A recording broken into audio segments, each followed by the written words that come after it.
अब देखिए सौंदर्य, सौंदर्य का मतलब क्या है? ब्यूटी, एस्थेटिक, ठीक है ना।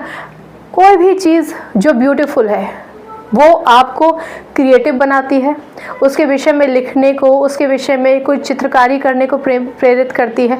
तो जितने भी लोग प्रकृति से प्रेम करते हैं, कला से प्रेम करते हैं, वाद्य यंत्र भी हो सकते हैं उसमें, कलाकार अभिनय भी हो सकता है उसमें, जो सौंदर्य से कहीं ना कहीं जुड़ाव रखते हैं, वो आपके पर्टिकुलरली इस कैटेगरी में आ जाते हैं, सौंदर्यात्मक, ठीक है ना।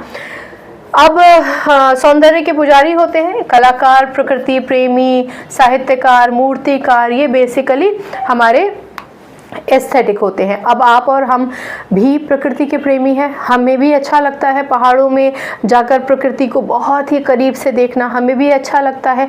लेकिन क्या हम हर वक्त इसी सोच के साथ रहते हैं? क्या हम कोई चित्रकारी बनाने लगते हैं? क्या हम उसको वैसे आत्मसात कर लेते हैं जैसे एक कलाकार आत्मसात कर लेता है? नहीं ना। इसलिए हमारी पर्सनैलिटी पूरी तरीके से, ये सारी पर्सनैलिटी हम सबके अंदर थोड़ी थोड़ी हैं, लेकिन पूर्णतः हम उस किसको डेडिकेटेड है, वो हमारी पर्सनैलिटी का टाइप है।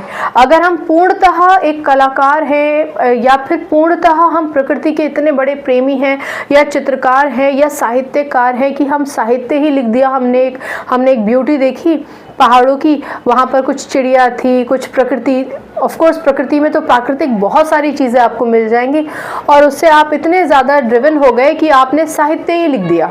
मान के चलिए आपने कुछ कविता लिख दी, कोई भी चीज़ आपने लिख दी, तो ऐसी स्थिति में, मैं साहित्य और कविता को मिक्स नहीं करना चाहती हूँ, तो ऐसी स्थिति में, या आपने चित्रकारी कर दी, तो ऐसी स्थिति में आप सौंदर्य के बहुत ही बड़े प्रेमी हैं, सौंदर्य के बहुत ही बड़े प्रेमी हैं, यानी आपकी जो पर्सनैलिटी है वो हो जाएगी एस्थेटिक टाइप ऑफ पर्सनैलिटी, जिसको आप सौंदर्यात्मक पर्सनैलिटी, व्यक्तित्व बोलेंगे, ठीक है ना।